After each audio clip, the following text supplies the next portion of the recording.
You are listening to a Clarkesworld Magazine podcast with your host and narrator, Kate Baker. Greetings, Clarkesworld citizens. I hope this podcast finds you extraordinarily well. This is our sixth story for the month of November 2021, issue 182.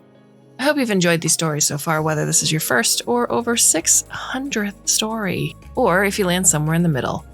Thank you for your ongoing support, for coming back each and every story, each and every month, each and every year. You are the ones who make this possible, whether it's through your listenership, your readership, your subscriptions, or going to patreon.com/Clarkesworld to see how you can be a part of this magazine each and every issue. Our story is titled Between 0 and 1, There is Infinity. It is by Shari Paul. Shari Paul, who can be found at the website sharipaul.com, is a speculative fiction writer from Trinidad and Tobago. A clerk by day, Shari writes adventures in strange new worlds by night. Shari is published in Faya and The Dark, with reprints in Il Buio and Podcastle. Shari has a BA in literature in English and was awarded a creative writing prize for fiction at the University of the West Indies, where she is now writing for an MFA in creative writing. So, my dear listener, I hope you can sit back, relax, and let me tell you a story.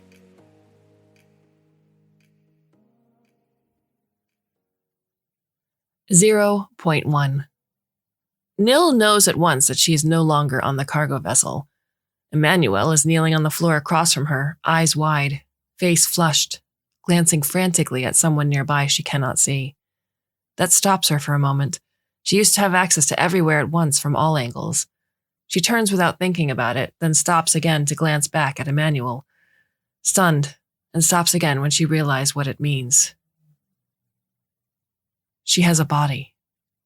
One head, a pair of ears, eyes, one nose, lips with a functional tongue, a flexible neck, torso, shoulders, arms, a pair of elbows, wrists, hands, 10 fingers, breasts, hips, vagina, thighs, knees, shins, ankles, 10 toes. She turns her head and hears the light swish of hair shifting against her clothes. She puts her hands in and draws out a pair of blue-black locks, jangling the tiny ornaments woven in. She had seen a model like this once, searching a catalog when Emmanuel had fallen asleep without putting her into hibernation. The Rasta Empress, it had been called. A sex bot. She looks up at Emmanuel again and wiggles the toes at the end of the feet stretched before her. Then she sits up. "Captain, it's awake," says someone. Nil turns her head to the speaker as Emmanuel snarls. "Her name is Nil, and I told you, she's not an AI. There are 2 women standing at the door to the garage that they are all in. The first is short, slim, and dark-skinned, with a shaved head, nose, and lip rings, and tattoos along both arms. They gleam in the low light, flowers and birds and words. She meets Nil's gaze and does not look away. The second woman is only a little lighter-skinned than the first, with a curvier build, her hair in a thick afro. Both are dressed in workmen's overalls and pressure suits. Neither are smiling. "What happened to the pirates?" asks Nil. "They are the pirates," Emmanuel replies. The second woman scowls, but the first laughs and says, "Yes, you can call me Nanny, and this is Ya. Her name is Nil?" "Brunilda," says Nil. "My father said it was the name I had when they found me." The 2 women exchange a look, and Nanny asks, "Where are you from?" "Olympus Mons, the Martian territories," Nil replies. She turns her head again, barely thinking of it, and looks around. There are 4 small spacecraft docked in the cavernous garage bay, and a 5th angled toward the door. Emmanuel's attempts to escape, probably. "What are you going to do with us?" asks Nil. "Your friend says that he is part of the Earthbound Resistance," Nanny replies. "How did you 2 meet? What are you doing all the way out here?" "He found me when the Resistance sent him to spy on my fathers. They were Savrini. Moltok was the curator of human artifacts and archivist of the Savrini records, and Tuva was an archaeologist," says Nil. The women turn to Emmanuel, who scowls and says, They mined our resources under the cover of archaeologist and curator. She was already like this when I met them. She says her body died when she was 7, and they preserved her in the house. When the whistlers showed up, they just left her there. I downloaded her from the mainframe in the safe room and decided to head for the safe zone. Mars is... well, there was nothing for us in the Olympus Mons settlement. Nanny nods at this, but Ya asks, "You said that you were heading for the Resistance. That ship was heading to the outer colonies, not even close to the safe zone."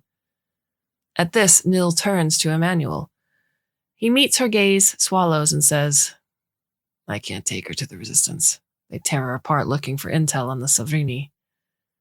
Nil feels a drop in her chest, a sensation like falling, and her brain tells her it is shock. "But you said that I could stay with you."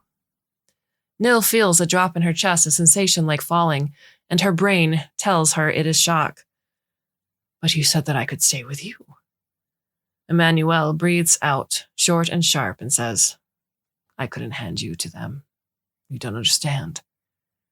Nil cycles through the conversations they have had since he first uploaded her in his bunk on the cargo ship and asks, "Were you just going to leave me here?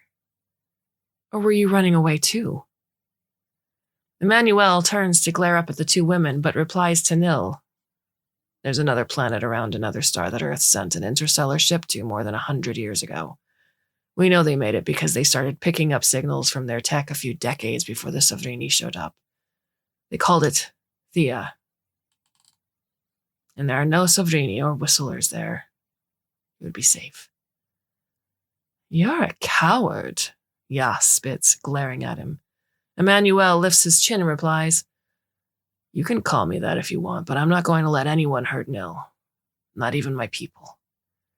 Nanny smiles at him and says, "Well, that's out of your hands now, isn't it?" Nil wonders if she should be afraid. 0.2. The pirates' ship, Nuth, is a former military cruiser they stole years ago and retrofitted in the cloud tops of Venus, the pirate haven of the solar system. It's also where they're heading now, right past the ongoing war between the remaining Savrini and Whistlers and United Earth armies. Space is big, Emmanuel had once explained to Nil, so big and so dark that it's impossible to see everything passing by. Also, Venus is on the other side of the sun from the Earth, and Mars at this phase in its orbit, so no one will see their approach anyway. They were less than 3 million kilometers from the inner edge of the asteroid belt when the pirates intercepted their cargo ship, after traveling steadily toward it for nearly a month. It had taken Ya 2 days to find Emmanuel, and then more than a week to get Nil's drive and upload her to a spare sexbot they had retrieved in an earlier raid. "Don't worry, we cleaned her thoroughly before we even put her in our storage. Thought we would sell her back on Venus. Older model, but still popular." Xu Li, Nil's new roommate, explains. Nil's new body wears a knit top with a bikini underneath, cargo pants, combat boots, and copious jewelry. It's not the most practical outfit, but Nil has no need for a pressure suit. Lucky for you. Xu Li has chin-length hair and a kind smile. She was a soldier once, and now she helps Nanny raid pirate-hunting military ships and otherwise spends most of her nights with Ya, so Nil has the room to herself. Nil spends most of the time lying on the floor getting used to the feeling of being confined and yet free. She refuses to ask after Emmanuel, who she last saw in the garage bay. Xu Li says that he has been put to work until they get to Venus. Maybe someone there will be willing to take him back out to the colonies or even the safe zone.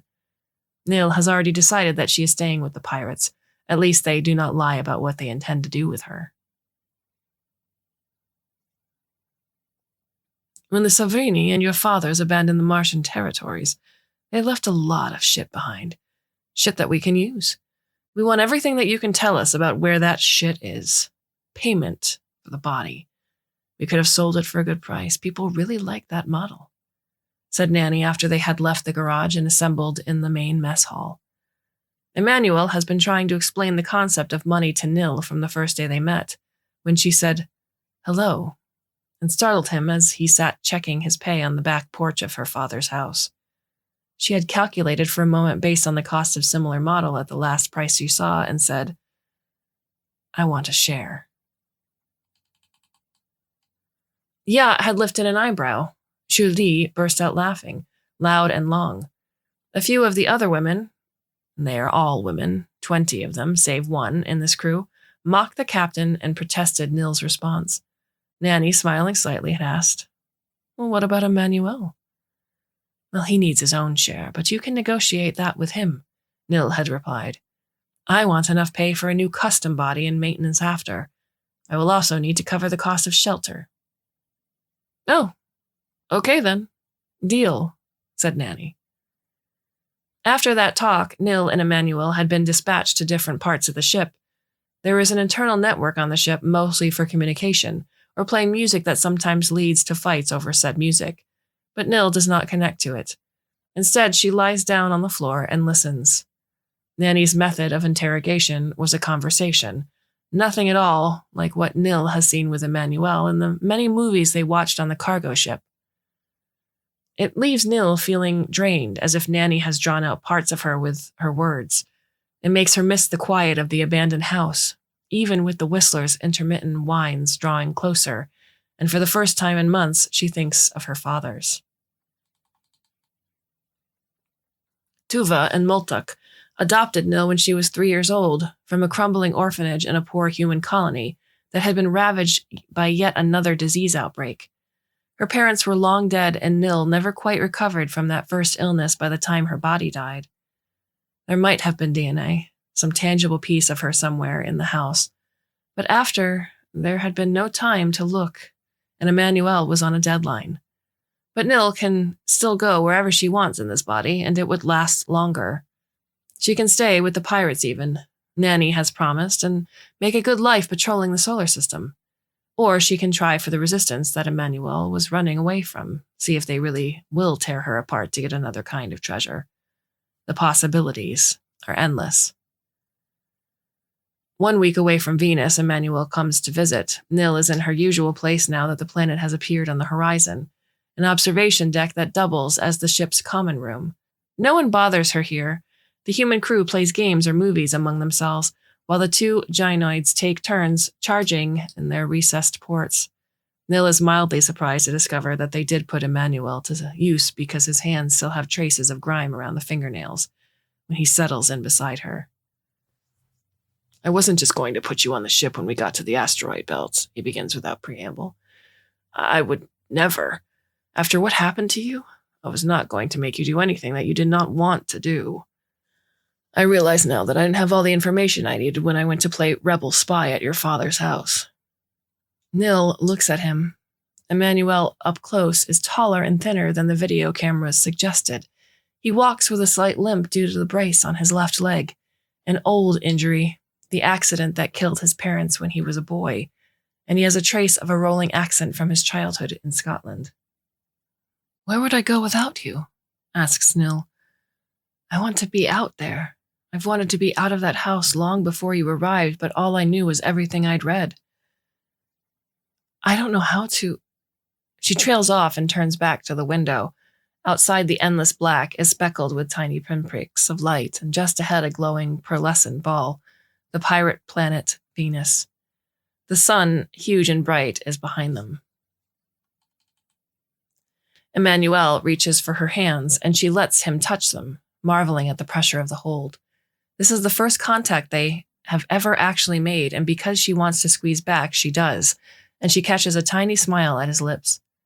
He says, "I was going to give you the choice to come with me, you know. And if you want to go to Thea, I would have made sure you were settled on a good ship. The Resistance is also taking care of my little sister and my aunt, and her family are working with them, have been for years. I'm not leaving without her or them." This is the first Emmanuel has mentioned a family. In all the months they have known each other now, he has spent most of the time telling Nil about the world and very little about himself.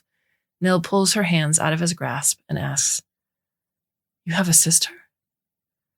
"Isla," he replies, smiling softly. "She's about your age. Well, the age you should be if your information is correct. And my aunt, Caitlin, and her husband, Farouk. They live on Mars 2 and Viking Colony 1. The Resistance recruited them because they knew my aunt's job put her in contact with high-ranking Savrini looking for Terran artifacts to decorate their villas. I think Isla would like you. I had no one, Nil says, looking down at her hands, still fascinated by them. I remember my fathers would take me everywhere when I was little, but then my body died, and then they barely spoke to each other after. When you came, Tuva had just come back after being away for nearly a year. He used to carry me everywhere, and then suddenly he would not even speak to me, or he would fight with Moltok. Emmanuel says nothing for a time after this, and they sit in silence.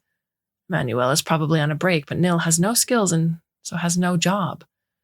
Nil suspects this is really because Ya or Nani are afraid of her damaging the body she promised to return to them once she gets one of her own, but cannot be sure.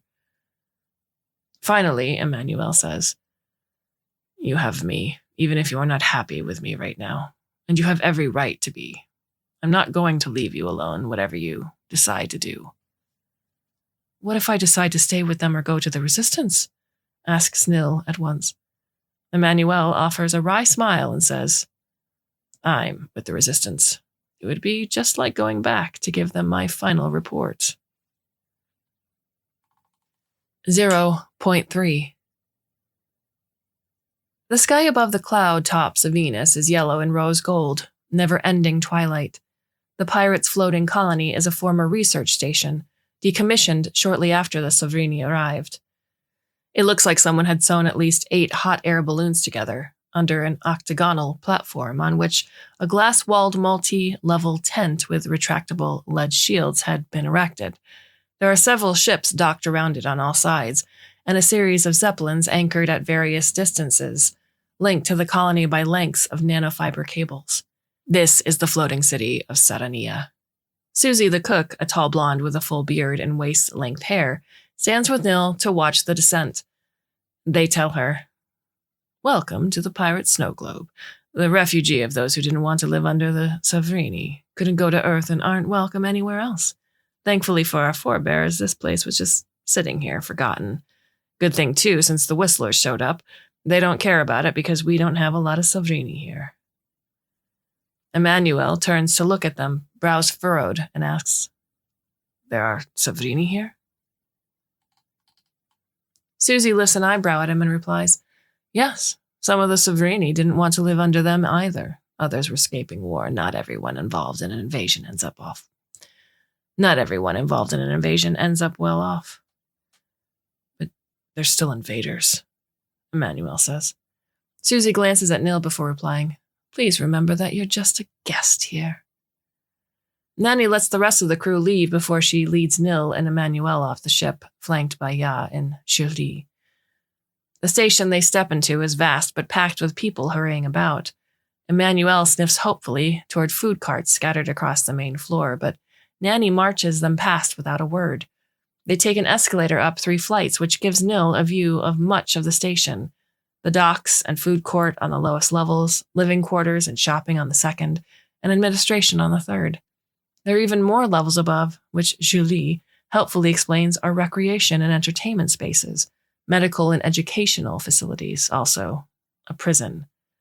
Emmanuel opens his mouth to say something, but Ya cuts a look at him, and he wrinkles his nose and remains silent.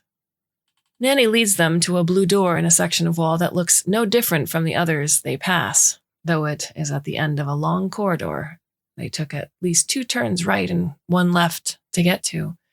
The door is opened by a tall, dark-skinned man with long curly hair, a short goatee, and rectangular tech glasses. He is also not wearing a pressure suit, though most people they pass on the station are. To Nanny, he says, What trouble is this you bring for me here? That boy don't look like no resistant fighter, and this is a prostitute?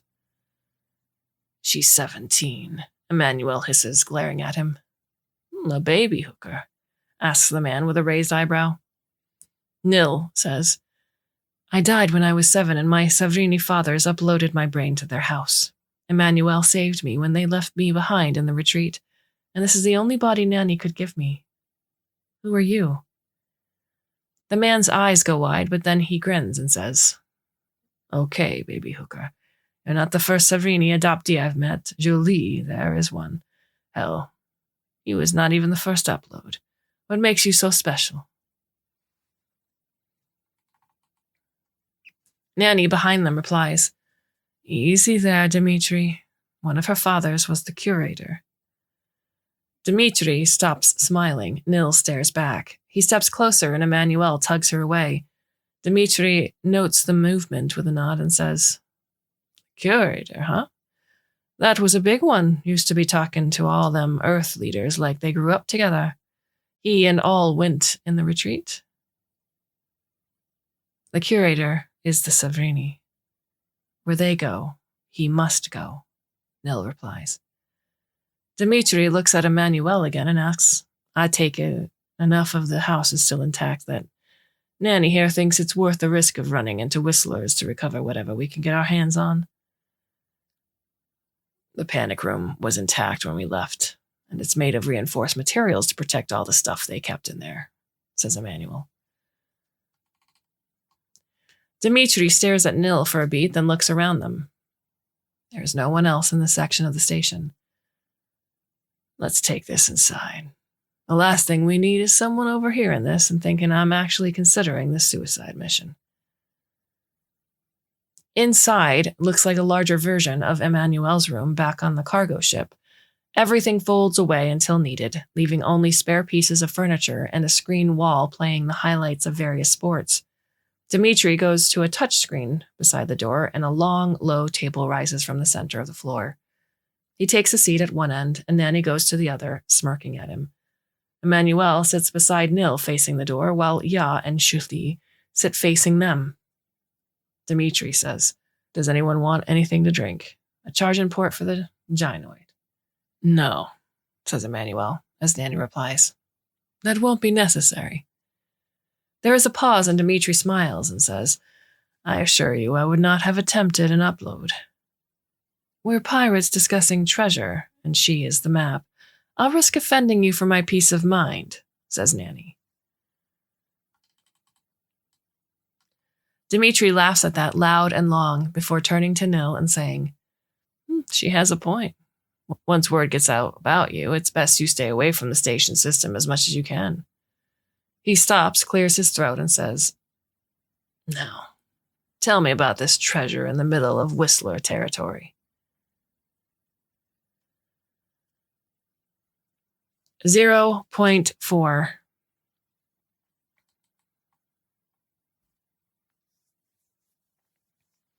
The Whistlers are nothing like the Savrini, or so Nil has been told. The first Nil had ever heard of them, she was still alive, and 6 years old. Moltok had dressed her for a dinner party in which Tuva spent most of the evening scowling, annoyed at being separated from the artifacts in his office. Nil did not mind. When he was upset, Tuva would let her crawl all over him. Kaba, the monitor, his 5th glass of wine in hand, announced it at the table. The interface I picked up, it's not background radiation disturbed by a gravitational wave. Nil had not understood at the time why the table suddenly fell silent. No one spoke, nor even moved. Nil glanced up at Tuva, and he tightened his grip around her tiny waist. Kaba had snorted, then scoffed at them and said, Why are you all so shocked? You all knew it was only a matter of time before they found us. We still have plenty of time to find somewhere else to go or try to end it once and for all. I vote for the latter, by the way. I'm tired of running. How much time do we have? Asked Moltok, glancing over at Nil and Tuva. Decades, probably a century if we're lucky. That is, if they don't get a boost from going around one of the bigger stars. Procyon is what the humans call that one. Yeah, cuts the time in half. Easy, he replied and refilled his glass. Then it's just a few years. The Whistlers went around Tau Ceti instead, but by the time the monitors had figured this out, Nil had become a part of the house and her fathers had broken up. Tuva kept the house while Moltok went off to join his family on Ganymede. He had left almost everything behind in the process, human and Savrini artifacts, art, an extensive library that contained all they had learned of the solar system and Mars, and most important for the pirates, Nil guesses, maps of the lava tubes and tunnels that had been modified to facilitate habitation of the Red Planet. As to what the Whistlers look like, their capabilities, their weaknesses, the reason they chase the Sovereigni through the galaxy, that Nil does not know. When she tells Dimitri this, he asks, "Do you know what a pirate is?"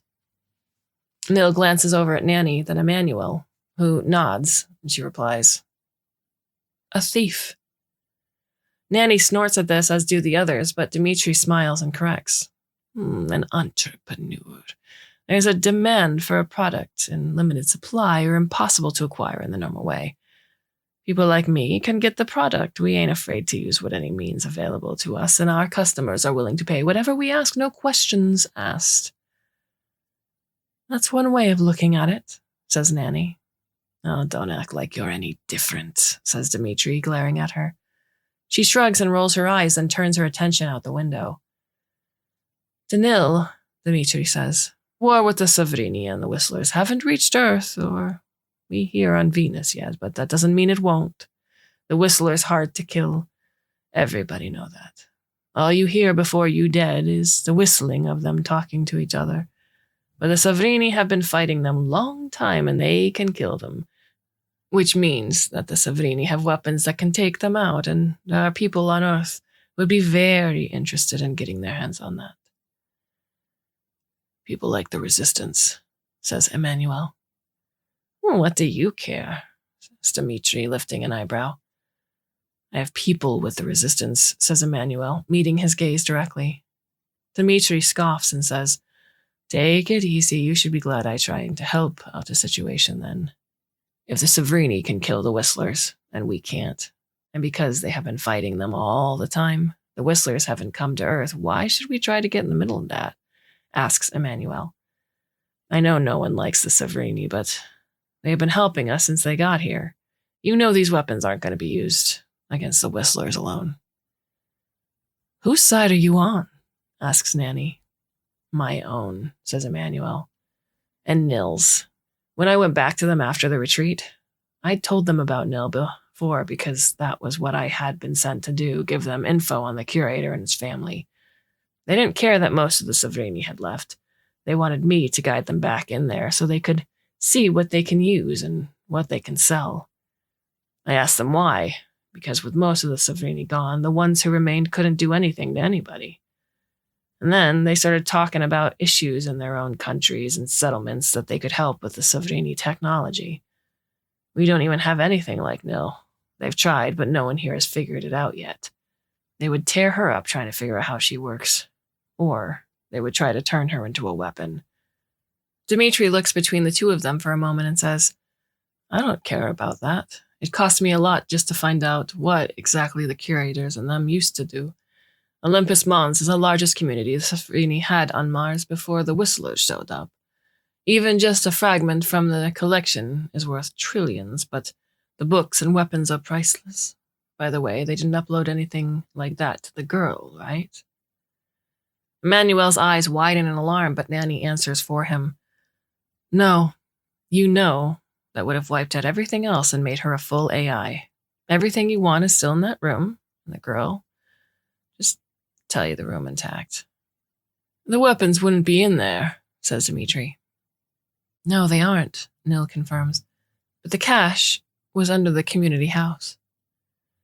Once again, all eyes go to her. She shrugs, her new favorite thing about having a body, and says, It's a magma chamber, and they reinforced it. If I was going to hide anything, it would be there. Dimitri looks back to Nanny and says, I can give you 50 million for the girl. No, says Emmanuel at once, slamming his fist down onto the table. He winces a moment later.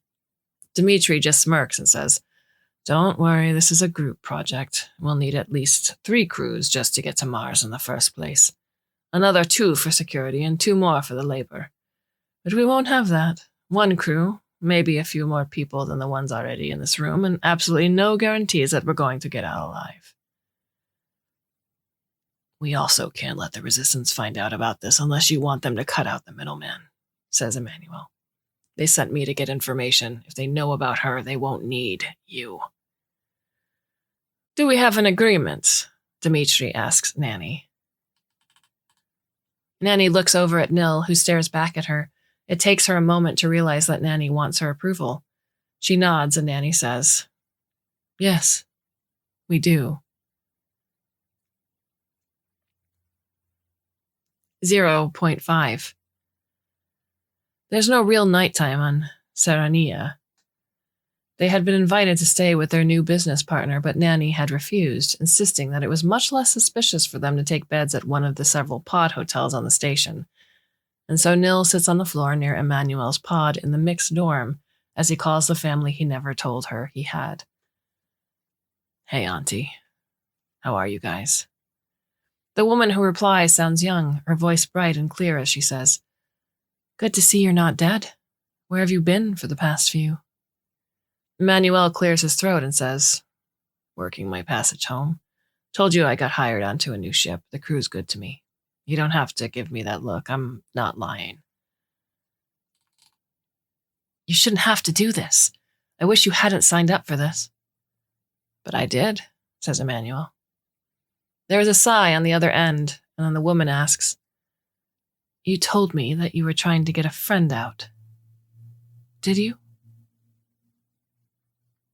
Emmanuel glances over at Nil and replies, "Yes, they're doing better than I expected. They probably don't even need my help anymore." "Well, that's good," says his aunt. "Please let them know that they're free to stay with us for as long as they need."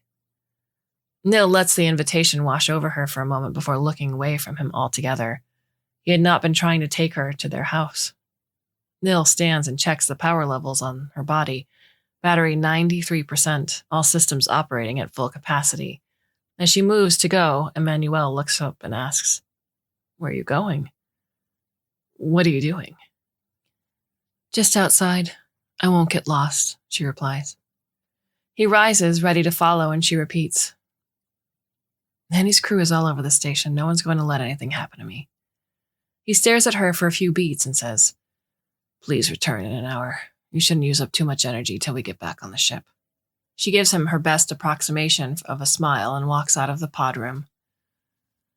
The shutters around the station have been closed, sealing out the planet's long daylight for the next several hours, so the humans within can continue to have some measure of a circadian rhythm. But the activity within seems to have increased. As Nil makes her way through the open promenade, she nearly collides with several groups of people, human and actual Savrini speaking a variety of language and dialects, gathering around food stalls and kiosks, selling miscellaneous goods and services. There are charging ports for handhelds and gynoids like her. She thinks she spies another Rasta Empress, though this one is wearing a jacket over her net top. She stops for a while near one of the food stalls. She hasn't needed food in a decade. Her new body detects the scent of salt, turmeric, gira, and variety of meats, artificial beef, chicken, and fish, and cooking oil used too long. The next stall has more chicken and oil smells, but also sweet doughs, vegetables. Savrini food carried similar scents, and over the centuries they had adapted styles from the human settlements. She considers getting a snack for Emmanuel, then remembers that she doesn't have any money. On the other side of the station from the food stalls are a series of brightly lit booths advertising card and slot games. There are at least 2 bars, above one of which is a screen playing a light aircraft race going on somewhere else on the planet. Someone says, "They're not catching Morningstar. That girl flies like a bird." Nil wanders past all this watching the people, parents and their children, couples and triples holding hands, groups sitting together drinking or talking or eating. The maintenance staff are all AI, so people either step around her, mistaking her for one, or give her speculative looks if they don't. There are more screens on the walls, more races, but also news reports, digidramas, talent competitions, and one documentary on the history of humans on Mars. Nil pauses before this one. The images suggest that they're going to discuss the arrival of the Savrini, when a woman steps into her line of sight and says, "You must be new here. Did you come with Nanny's ship?" Nil steps back, blinking at the woman, immediately searching the station's database for the woman's face and ID. Tall, slim, curly brown hair, blue eyes. She's a pilot, captain of a lightship called Morningstar. Nil asks, "Shouldn't you be racing?" Well, that was earlier. What's your name? Asked the woman. Nil looks down at herself. She hasn't changed her gynoid's clothing, so she looks like any other model. So why is the woman speaking to her? She says, I don't have what you're looking for. I need to go back. My people are waiting for me. The woman slings a heavy arm around Nil's shoulders and says, Did you two think you could just run away from the resistance? What resistance? Resistance to what? Asked Nil, looking around at the other people for any sign of Nanny's crew. The woman starts leading her away toward the berths where the ships are docked. If Nil gets on one of those ships, she knows she will never see Emmanuel again. She uses all the strength she has access to in her artificial body and pushes into the woman's side, sending her sprawling. The woman cries out as she falls, surprised, almost colliding with a kiosk. People scatter, shocked, clearing a path, and Nil runs. Two large men step into her path, arms folded. A moment later, their eyes go wide, and they unfold their arms and hold them up in surrender. Julie and Ya stand behind them, guns trained at the back of their heads. Nanny swivels round them for a nearby stall and says, You've wandered too far from home, little rabbit. Go back before the wolves catch you. Nil drops her head, trying to make herself invisible and small, and walks away as quickly as she can, directly back to the pod hotel. Emmanuel is already packing his bag when she enters and says, Nanny sent me a message. We have to get back on the ship. We're leaving immediately. Nil pauses in the doorway and says, They were waiting for us. How did they know? They didn't, probably not. Nanny's crew wouldn't talk, so it's probably that they were waiting around hoping I would show up somewhere. Let's go, says Emmanuel. He leads the way out, and they're greeted by Nanny. She takes the lead without a word, and they make their way back to the ship. Activity in the station carries on as if it hadn't been interrupted by Nil's walking tour. When they get back on board, Nanny says, They're not going to let us leave just like this. Go to your cabin and don't come out unless we let you or the ship is breaking up. Are you going to try to ram your way out? Asks Emmanuel, eyes wide. If we have to, says Nanny. Now go. Nil goes directly to her cabin and closes the door in Emmanuel's face when he makes to follow her. Then she lies down on the floor listening to the ship. Her room is completely sealed shut. There are pictures of Julie and Ya all over the wall, and in some of them, Julie is in her old military uniform. Only one has a picture of her Savrini adoptive parents, both at least a foot shorter and several shades darker than her, so they must have been descendants of one of the tropical lands of the Savrini home planet. The ship shudders and swoops around her. Nil slides slightly on the floor but doesn't get up. There's nothing but silence again for a time, and then Nanny's voice comes over on the PA. We're clear. Rendezvous with our friend in 12 hours. So, Nil thinks, still lying on the floor, that was the resistance.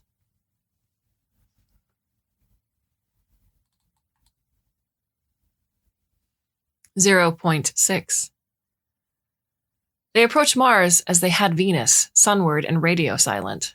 The retrofit on the ship makes it appear no different from the literal billions of asteroids, comets, and other space junk orbiting the yellow star at the center of the system. Nil spends her days watching the rust-red planet grow bigger from the observation deck. She had not seen Mars when they left, and the pictures she'd come across over the years barely did justice. Part of the desert planet is covered in a growing dust storm, engulfing everything in its path in featureless clouds that would hang around for several months. The rest is pockmarked with the remnants of centuries of terraforming projects, above and underground colonies, and the last devastating war. On the night side, the dust clouds glow with flickering lights like flames as the remaining colony's solar-powered power stations struggle through the storm. The Olympus Mons Savrini colony is the brightest of them all. None of the humans have ever figured out the secret of their power source, and with the whistlers roaming about, claiming the entire region around for hundreds of kilometers, no one is willing to try. The Savrini would have picked us up by now, but the whistlers haven't. They're going to when we try to land, though, Nanny says to Dmitri. Dmitri sips from a pack of rum, brewed from an aeroponic sugarcane, and says, Yes, but if your pilot is as good as they say they are, We should be underground before they get there. Their destination is the community house, the central administration building of the Savrini colony. The colony, like most Martian settlements, is mostly underground, with the surface buildings under a dome arranged in a series of rings, leading to a central park. The community house takes up the last ring, and in another life had been surrounded by lush greenery, trees transplanted from Earth in previous lifetimes and kept alive by underground water that was spread as mist through the dome every morning. Now, even the dome overhead is broken, so that their smaller, though heavily armed shuttle slips in through a painless hexagon and descends quickly into the dusty, frozen ruin. Emmanuel glances over at Nil and says, "It wasn't like this." Nil does not know, but nods. "Yeah, at the controls with Julie," says, "Mars is ruthless." Dimitri wants to go for the weapons directly, even though Nil and Emmanuel both tell him that the Whistlers have overrun the place. Nanny hired him for his weapons and mercenary skills after all, and though small, their shuttle is heavily armed. The moment they enter the atmosphere of the Savrini colony, the whistling starts. It's a high-pitched screech that ripples through the speakers in a series of alternating tones, like whale sounds put through an electronic filter. It grates at even Nil's ears and Dimitri's curses. Emmanuel tightens his grip on his seat in the main deck and says, "We should have gone to Nil's house. There weren't any Whistlers around when we left." "Shut up, boy," snaps Dimitri, a moment before something slams into the right side of the ship and sends them skating sideways through the air. "Shut up, boy," snaps Dimitri, a moment before something slams into the right side of the ship and sends them skating sideways through the air. "Oh no," cries Julie. "Brace for impact," Ya yells, just as the shuttle's rear clips the side of a building. The shuttle swings away in the other direction. Emmanuel grabs for Nil's hand, but Julie and Ya are experienced pilots and quickly right the ship. Nil reaches for the ship's onboard diagnostics, but there is no connection to let her through. Instead, her ears pick up a cacophony of alarms and rapid-fire messages over the speakers. Extensive damage to the right side and left rear of the ship. Fuel intact. Electronics damaged on the right side. Cargo door damaged. Unable to open. And there was briefly a fire. There are people in the cargo bay, Venusian pirates, including one Savrini refugee who Dimitri had hired. Nil cannot pick up any vitals from anyone on board, even with Emmanuel still holding her, and the ship does not supply them. "We're going to the curator's house. Change of plans," Nanny commands. "We're right over the community house," Dimitri protests. "And if we stay here, we will die," Nanny says. Then she turns to Emmanuel. "Take us to the curator. Where is their house? We can make our way back another way." "This is nonsense," Dimitri yells. "Yeah, make sure this man doesn't interfere," says Nanny. "Yes, ma'am," Ya replies. "What?" asks Dimitri, a moment before a series of metal bars curve over his chest and hands. "Nanny girl, what are you doing? Is you double-crossing me?" Nanny ignores him, turning to Emmanuel and asks again, "Where's the curator's house?" "At the foot of Olympus Mons, the north side. You can't miss it. It's the only house there." "Julie, you heard that?" asked Nanny. "Already setting the course. It's going to be bumpy, though. There's a lot of them on our tail," Julie replies. "That's all right," Nanny replies. Then she reaches for one of her earrings and says, "Susie, a distraction, please." Nil does not hear whatever the cook says in return, but moments later there is a deafening explosion, the shock wave of which rattles the entire ship. Emmanuel turns to Nanny in alarm, eyes wide, and says, "What are you doing? It's not just Whistlers on this planet." "Do you want to get off this planet alive or not?" Emmanuel does not reply. 0.7. One afternoon, without prompting, Emmanuel confessed to being a spy for the Earthbound Resistance. Nil, who had never come across any such thing in any of her web surfing around Mars's internet, had asked, "What's that?" The retreat was still weeks away, so Tuvo was at work in his basement museum, which he barely left these days except to eat, rest, and pay Emmanuel's wages. He never walked around the grounds anymore, so Nil had no idea why he kept the groundskeeper. As far as they knew at the time, the boy was an immigrant alone on Mars, with no one back on Earth waiting for him and no other prospects in the colony. At Nil's question, Emmanuel had just stared at her for a moment and then replied, "There are people on Earth and in this colony who have been working to get the Savrini out. We were here before they arrived. This is our solar system, and they just came in and took over a planet.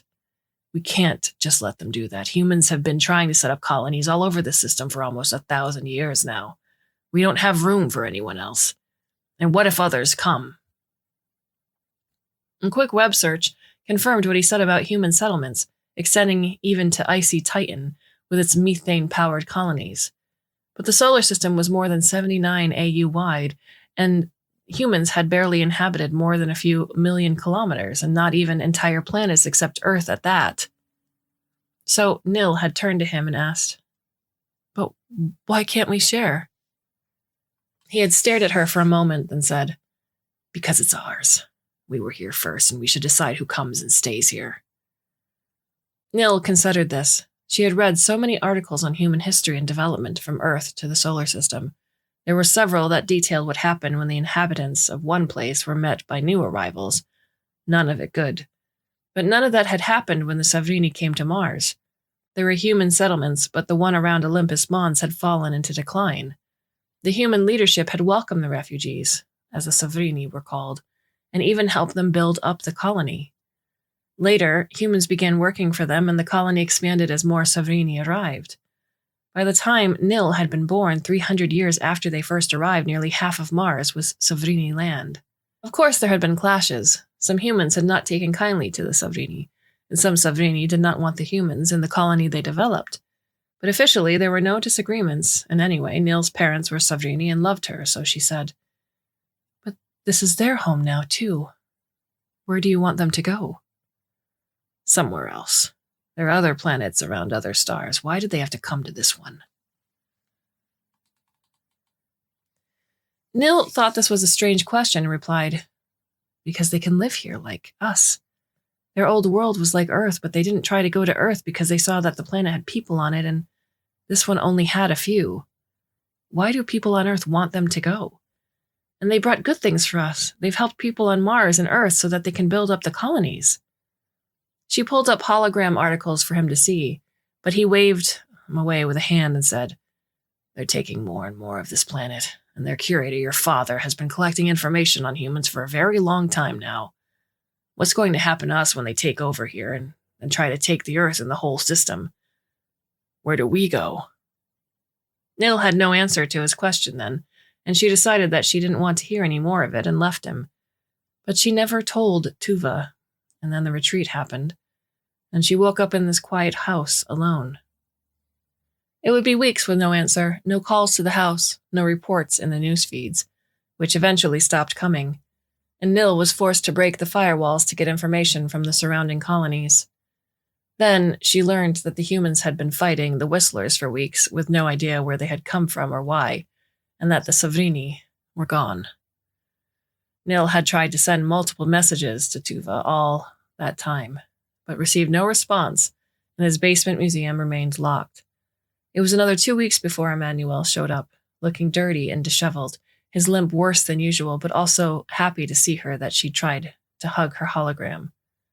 The curator's house has a few more scorch marks than Nil remembers, but it's still standing. Nanny whistles sharply at the sight, which startles Dimitri so that he nearly drops for cover. He turns to look back at her, and Nil can just see his glare, but Nanny ignores him and says, "I've heard about this place. Didn't expect to be so normal." "Truva liked simple things," says Nil. There's no whistling over their comms and no sound of approaching vehicles from above or the nearby road. The 2-story house is quiet as well, the only place in which some trees still have green leaves. Manuel says, "I knew those trees were a good idea." He has his hands on his waist inspecting his work, but Nil can't see his face to be sure of the smile she thinks he's wearing. The others are all in Atmos suits, even Dimitri, who had been released as soon as they landed. He pushed past Emmanuel to step out onto the lawn, looking back at the rest of the colony. Fire from the Nuth's attack has gone out in the thin atmosphere, but the Whistler's sleek silver ships swirl around the site. "This better be worth it. Look how far away we are," he says. "Now you can always go back and let them kill you," snaps Nanny. He starts to reply, but she is already walking into the house, followed by her crew. His own men, and they were 4 men, included the Savrini, Toman, get off the ship after him and stop to stare at Nil for a time. Then Toman says, "Back home, they would have locked them up for what they did to you." "What?" "Let's go. We're wasting time," says Dimitri, and he leads the way inside. The inside of the house is exactly as Nil left it. Tuva was a minimalist, only essential furniture and decoration, easily packed away at a button to make space when needed. Moltok made sure that the pieces were extravagant, crafted with the finest materials traded from Earth. A few of Dimitri's men cast appraising looks over the room, and one of them says, "We shouldn't leave this stuff to rot." "Not now," says Dimitri. The others have disappeared into the depths of the house, heading straight for the museum. The house is still fully powered, and Nil connects to the wireless. Her awareness expands, and yet it feels like the house is enveloping her in an embrace.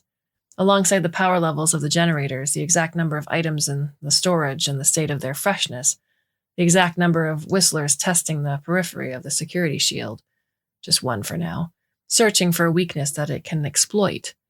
She can finally feel the presence of the others. Nanny and her crew, and Emmanuel.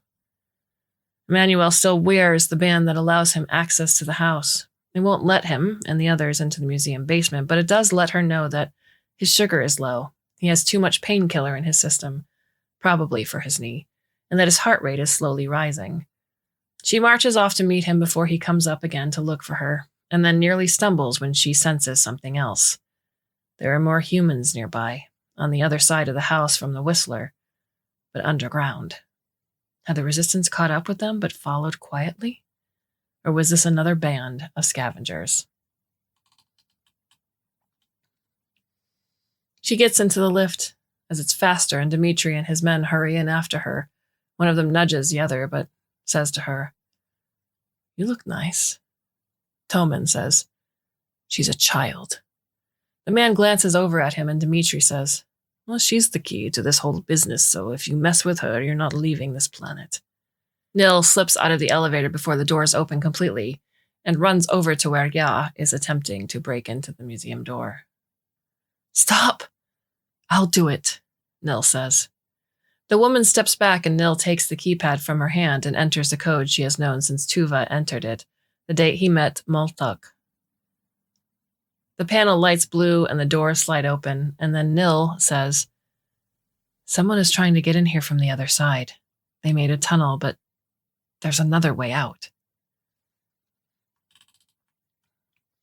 Dimitri and his men walk past them into the room, and he says as he goes, "Who else you talk to before you come to me?" "I should be asking you that," says Nanny. "Is double-crossing you trying to double-cross me?" Another voice speaks up then, familiar, though Nil has not heard it in months, saying, "No, I am the one who should be asking the questions. Who are you? And why are you here?"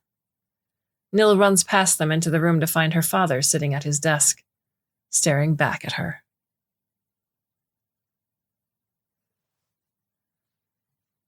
0.8. Tuva looks, if possible, no different from how he did when Nil last saw him, and yet she almost does not recognize him. And then she looks again and catalogs the changes.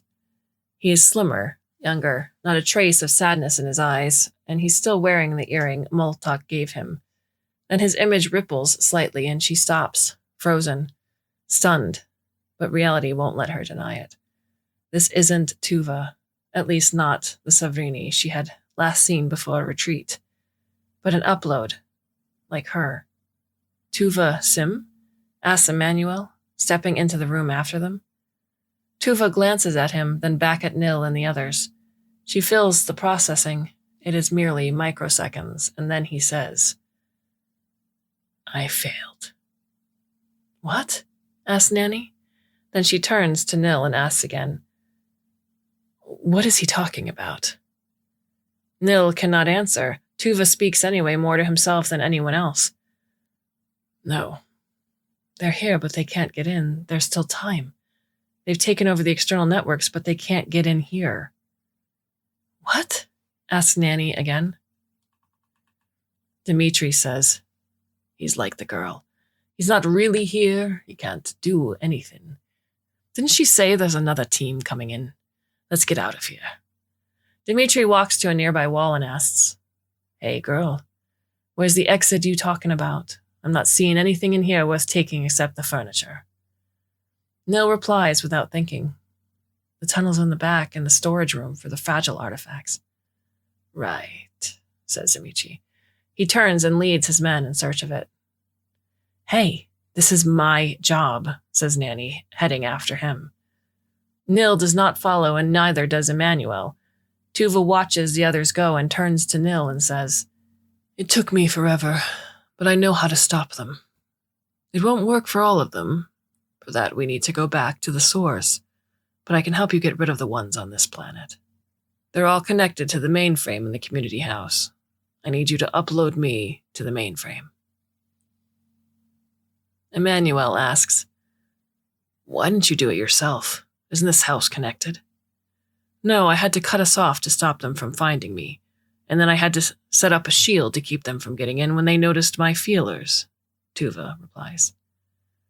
Since when do you know how to do any of this? Asks Emmanuel. And why didn't you try to do it before? Why did all of you just take off when the Whistlers arrived?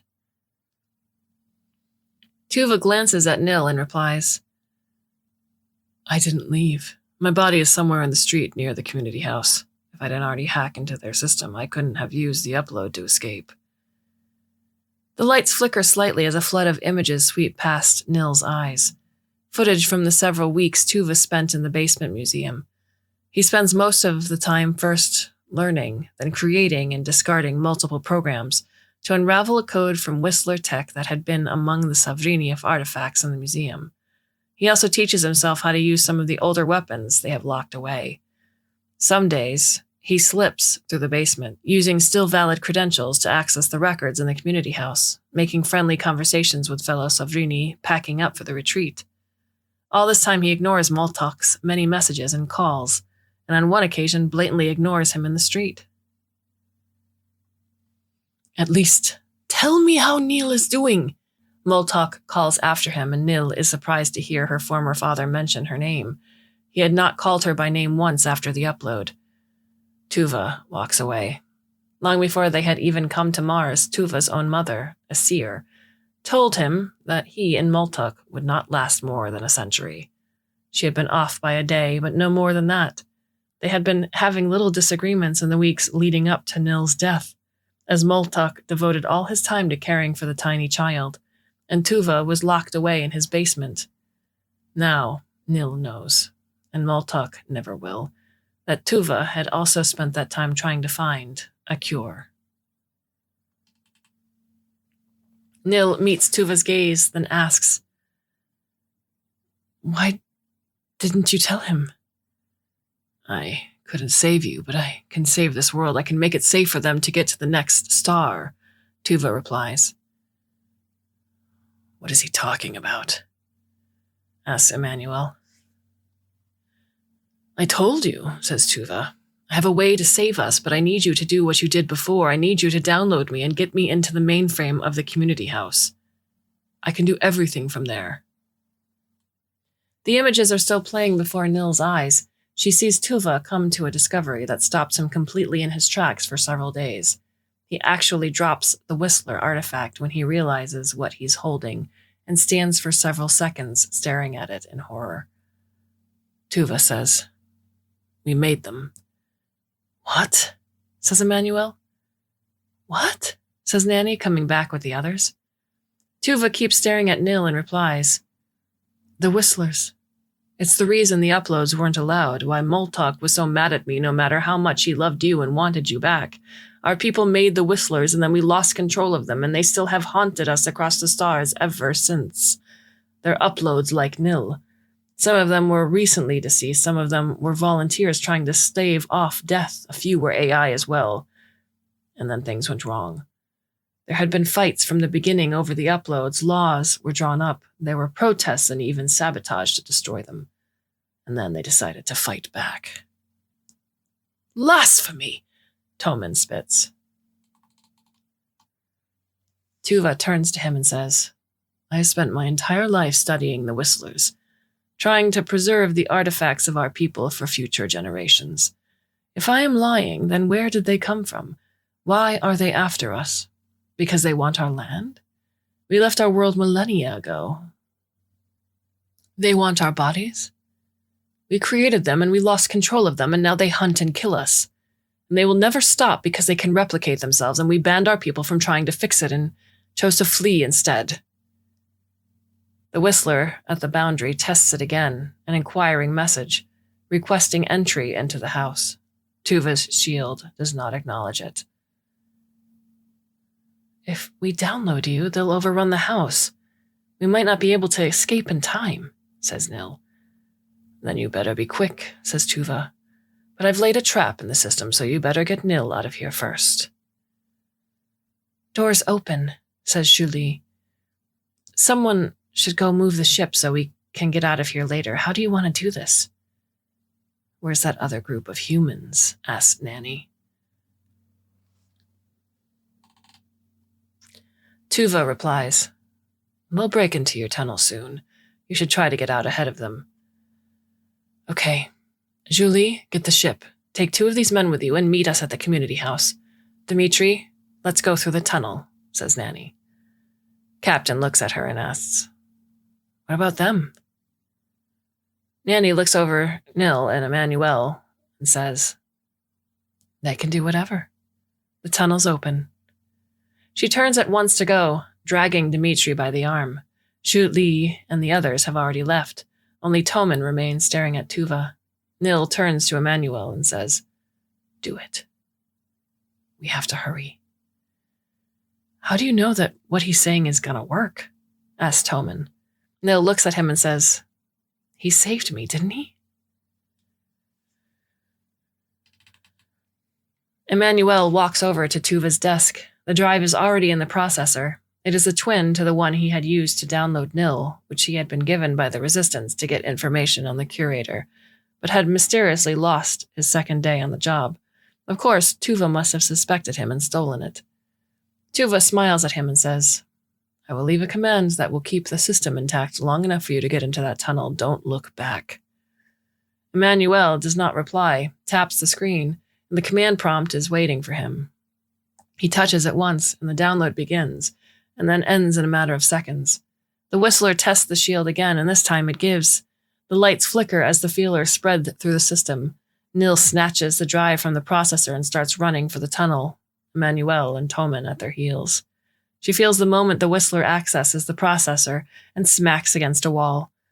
Tuva's trap. A single message flashes through her mind. Go! Toman pulls the door shut behind them. There's a maglev shuttle waiting. There are similar shuttles all over the colony, but Tuva and Moltok had a personal route. As they get to the door, one wall of the tunnel crumbles and they hear the shouts as the humans on the other side celebrate. Toman hops into the shuttle first, and Emmanuel shoves Nil in and squeezes in next to her. The shuttle starts up as soon as the door closes, the route already entered. As they speed away from the house, it vanishes from her senses. Tuva's trap has sprung, and Nil realizes with horror what it is, an electromagnetic pulse that wipes the entire system. Now the house will be open to anyone, but useless to the Whistlers. There's no going back.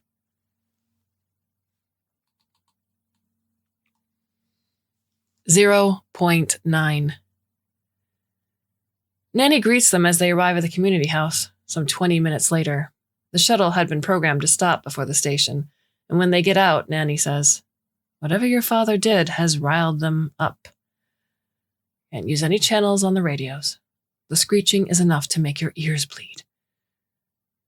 Isn't that why you brought that guy? Asks Emmanuel. Yes, He's setting charges as we speak, says Nanny. Charges? We're blowing our way in? Asks Emmanuel, voice rising to nearly a squeak at the end. You have a better way? There's only so much distraction Susie can give before the Martians get brave enough to intervene, says Nanny. Anyway, this is not that kind of explosive. Dimitri jogs over to them with a grin. Doors are open. Now where's the cash? The Hall of Human and Savrini Cooperation, says Nil. Wasn't that area open to the public? Asked Nanny. Yes, some of the artifacts on display are weapons, and there were more in the storage rooms in the back. And the ammunition? Asked Dimitri. They're always armed. Nanny and her crew exchange looks, then she asks, And where do you need to go for whatever it is that you're doing? Is it going to bring the building down on our heads? If the Whistlers have taken over the network, then we should go to the Hall of Connection. It's where the mainframe is. I don't think it will bring the building down, but if you want to get out to sell your treasure, you should do it quickly. Well, then, let's get those weapons first, says Dimitri. There is nothing waiting for them on the other side of the underground entrance. Everything is reddish-pink, covered in a thin layer of Martian regolith, blown in from somewhere above. Nil takes the lead, tracing a path through the building she had made many times by camera feed from home. Through the entrance, down the stairs to the left, continuing along the curving corridors to an open doorway on the right. Nil turns into the doorway and is slapped back into the hall, alerts and warning messages flashing across her eyes. Warning, major malfunction detected. Upper left shoulder failure of epidermis, silicon, and carbon fiber skeleton, shutting down left arm to preserve function. She looks up to find Emmanuel in front of her, hands hovering over the upper left side of her shoulder, eyes wide in horror. Something has shot her. In the background, the others are returning fire, laser flashes, and the flares of the projectile weapons as they try to clear a path for themselves. She pushes Emmanuel out of her way, stands up, and says, I don't feel it. I can't use my arm, but I don't feel it. Is there another way in? Calls Dimitri over his shoulder. There are stairs and a lift, but they are all protected by passes we don't have. If we can get in to one of the offices, maybe we can access and override the system. Why didn't you suggest that first? Dimitri demands, turning to glare at her. Because the offices are all in upper areas, in the opposite direction from where we want to be and where most of the Whistlers have gathered anyway. And besides, asked Nanny, I don't think it matters anymore now that they know that we're here. So you think we could just shoot our way down? Asked Dimitri. He turns to Nil. What about that Savrini hologram thing? Can't we just insert him somewhere? And he set up a shield around your house. That was different. He always had a control of the house. To do any of that, I need to get to the Hall of Connection. We're wasting time and ammunition, says one of Dimitri's men. Damn it, Dimitri spits. To Nanny, he says, I suggest we take the stairs. I might be able to disable the locks and we can control some of the attacks. Suddenly, the speakers crackle to life through the building and high-pitched whistles pierce the air. Emmanuel presses his palms over his ears while Dimitri, Nanny, and the others wince. Nil takes it for the warning that it is and runs for the stairs. The doors burst open before she gets there, and a Whistler steps out, guns blazing. Up close, they are terrifying creatures. They look like the Savrini, humanoid in form but with a carbon fiber exoskeleton protruding from their flesh. Nil gets another warning message, a hit to her thigh, but she dives through the Whistler's legs as Dimitri hits it in the chest with an explosive round. The shot tears its back open, and it collapses. Emmanuel limp runs over to her, reaches for her thigh, stops himself, and says, If you get hit in anything major, you will die in this suit. I'm going to the Hall of Connection, says Nil. If I don't go, we all die in here. You can stay with them and get the weapons. I can get hit. Just because it doesn't hurt doesn't mean it's not dangerous, Emmanuel says, nearly crying. Nil looks past him to the others. Nanny nods and grabs Emmanuel and drags him back. He turns to her, eyes wide, sputtering. What? What are you doing? Remember, you promised, Nil said, keeping her eyes on Nanny. Dimitri glances between them and says, Toman, go with her. No! Emmanuel protests. Toman can shoot. He'll bring her back, says Dimitri. Nil puts on a smile for him, then turns and leads the way down the corridor with Toman at her heels. Moments later, she can hear the slight scuffle as the others drag Emmanuel after them to the weapons store. Toman is silent for most of the way, only tapping her shoulder every now and then so that he can go ahead to scout their direction. Nil lets him take the lead, even when he lingers to stare at video loops playing along the walls or images of former leaders of the Savrini colony. The Savrini were long-lived. Some of them were still alive and had gone in the retreat. Nil wonders if he knew them. The Hall of Connection is in the lowest level of the community house. Nil has followed staff heading to this place more than once, but never entered the room because that was where the feeds ended. She turns to Toman at the door and says, "We will have to break in. I don't know the pass." Toman aims at the screen beside the door and fires. The screen explodes in sparks and flying splinters, but the doors do not open. Nil asks, "Why did you think that would work?" Toman does not reply but shoots the doors where they meet in the middle, blasting a hole through one door. Then he reaches through, pulls, and pushes the door open. Nil waits as he goes inside, but after almost a minute of silence, she follows and stops in her tracks. A normal computer bank would be filled with servers, but this room is full of beds. And on each glass coffin bed lays a Savrini. They are of different ages, genders, ethnicities, all dressed in simple silver gray pressure suits and deeply asleep. But no, not asleep. They are all alive, eyes moving beneath their lid that correspond to the images on the walls next to them. These are the processors managing the community house and the colony. "What?" says Toman. Nil looks around and finds the one computer in the room, then inserts Tuva's drive. As soon as he uploads, his hologram appears beside her, looks around, and says, "Yes, this is... yes." Toman turns to him, eyes wide, and says, "What is this? Did you do this?" "No," says Tuva, looking around again. "This is all part of it, and the reason why the Whistlers keep finding us no matter where we run to. Why let these processors go to waste no matter how many times they turn on us? Why lose all this knowledge when the body dies?" Toman is shaking his head, looking around wildly.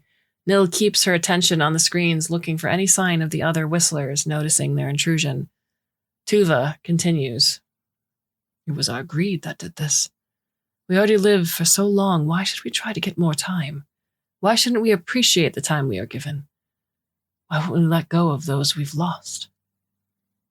He turns to Nil and says, "My mother told Moltok and me that we would only have a century.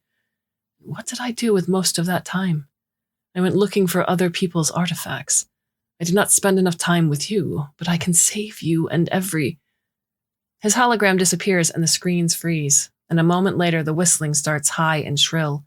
Toman covers his ears, squeezing his eyes shut, and drops to his knees. A hand slaps the glass side of a bed nearby. When she looks, the others have done the same, all toward her. Then Tuva's hologram reappears, but his gaze is distant, and the person who speaks next is not him. "Why are you doing this to us? Aren't we what you wanted us to be?" Toman looks up in alarm, then swings his gun around and starts shooting. Nil is not quick enough to get out of the way. He hits her in the stomach, chest, and clips her ear before she is free. The warning messages across her eyes are angry red in full caps. Her body is not going to survive this. She hopes that Nanny and the others find enough money to cover the cost. Toman is still firing. All his shots go clear through Tuva's hologram, but they hit the computer.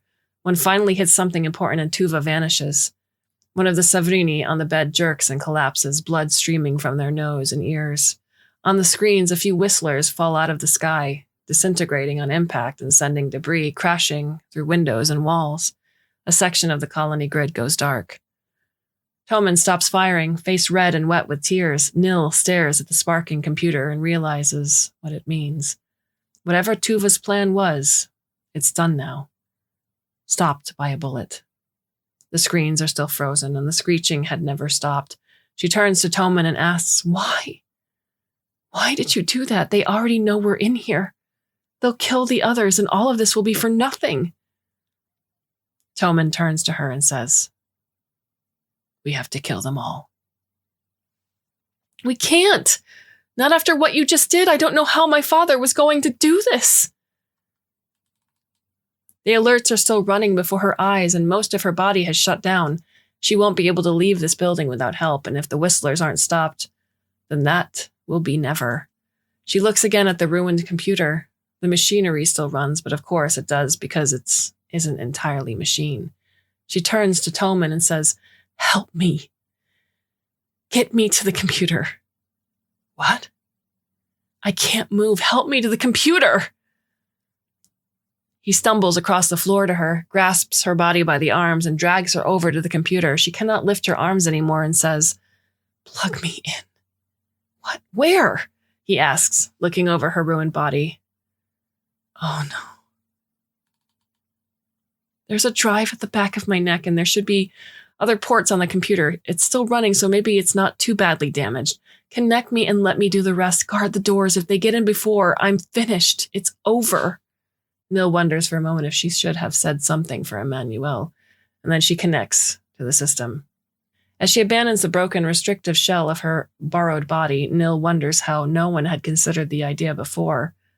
Humanity has been at war with itself from almost the beginning. Why should anywhere else in the galaxy be any different?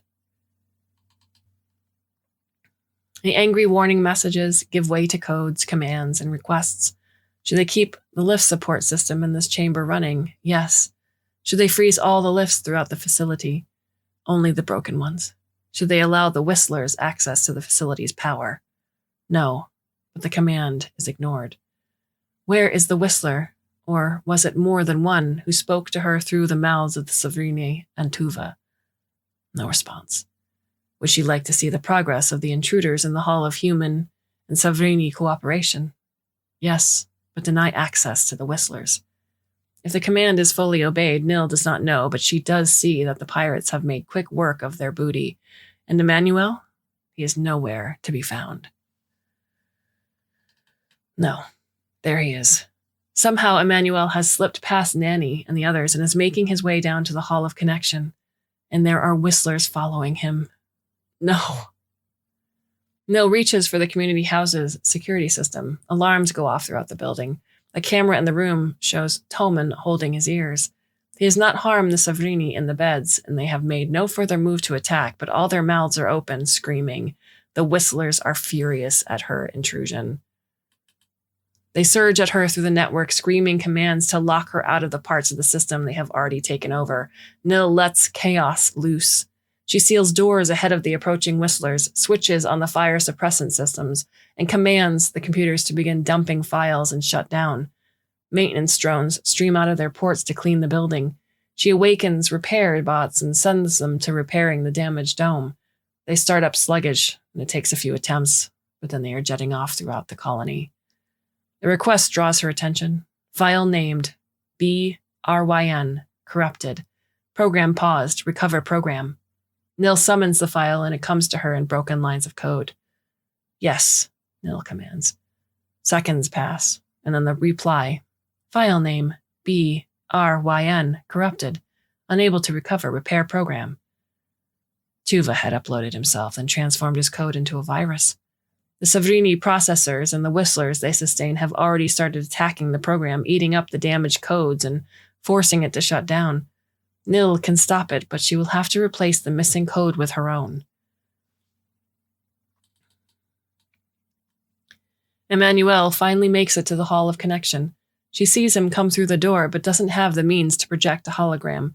So instead, she says to the speakers, which turn out to be the mouths of the Savrini, "I'm sorry. The drive got damaged. I have to finish Tufa's work." "Do you even know what he wanted to do?" demands Emmanuel. He rushes to the first bed, seemingly not even slightly disturbed to hear her voice. Her father's solution is simple but devastating. A computer virus that once uploaded would hack the Whistler's network and obliterate the system, like the electromagnetic bomb he had set up in the house. This would destroy everything connected to it, including her. But Nil has already died once, and though she doesn't remember it, she's not afraid to do it again. And she cannot say any of this to Emmanuel. Instead, while she repairs Tuva's drive and allows the virus program full access to the network, she says, "I think I know what kind of body I want to get." "What?" asks Emmanuel.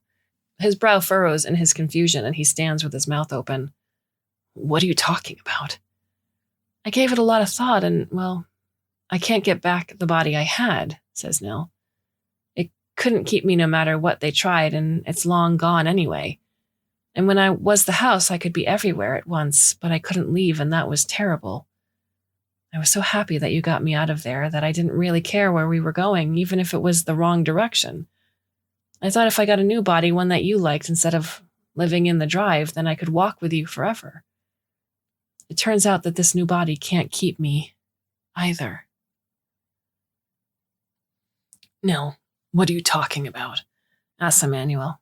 He walks away from the bed to go to the computer. Nil watches his wide, worried eyes as he stares into the camera.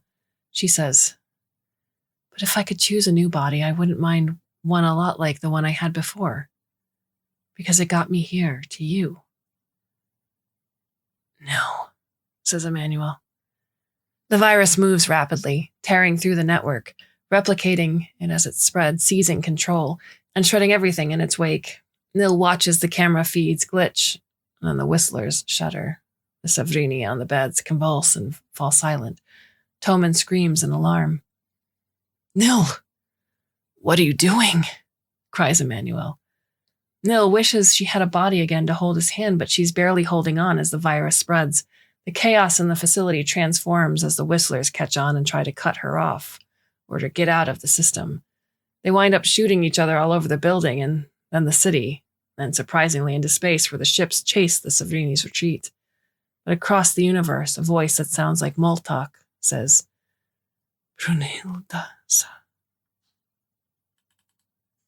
She watches them explode like fireworks and says, "Beautiful." "Nil!"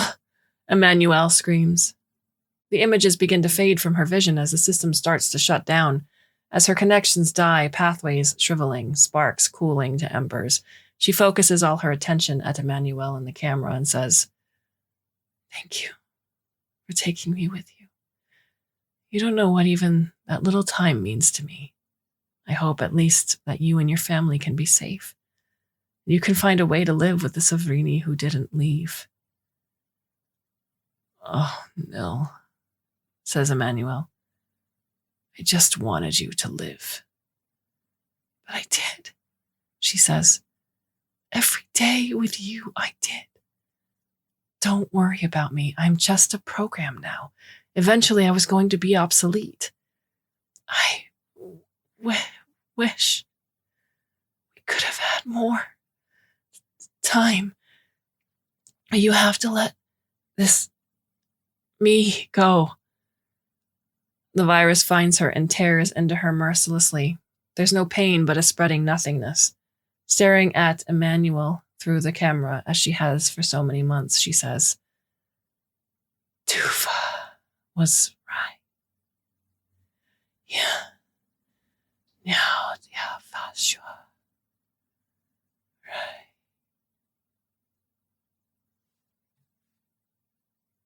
1.0. Emmanuel had once asked Nil what it was like when he put her to bed, as they had decided to call shutting down her program. Nil, who had never thought about it before, but remembered sleep, had told him it was similar but different. Where his dreams are snatches of things he had experienced during the day or whatever the chemical cocktail in his brain decides to cook up for the night. Hers are like a blink. She has no need to rest, so there is no difference between one state and the next. This time, like all the others, is no different. "Hi," says Emmanuel, smiling at her. Nil is looking up at him from a hard surface.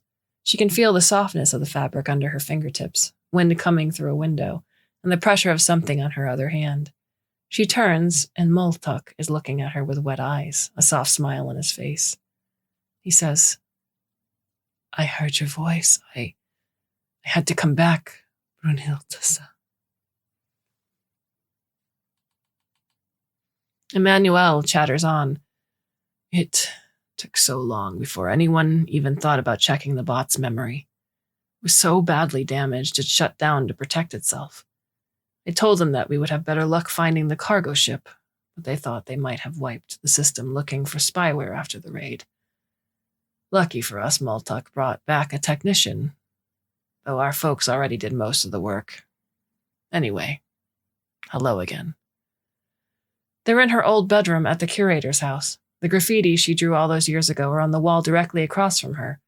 Her new body, she finds when she looks down at herself, is as brown as her old one, aged up for the decade that passed between the older her and this new one. She does not remember calling for Multuk, but she is happy to see him. She smiles and replies, Hi.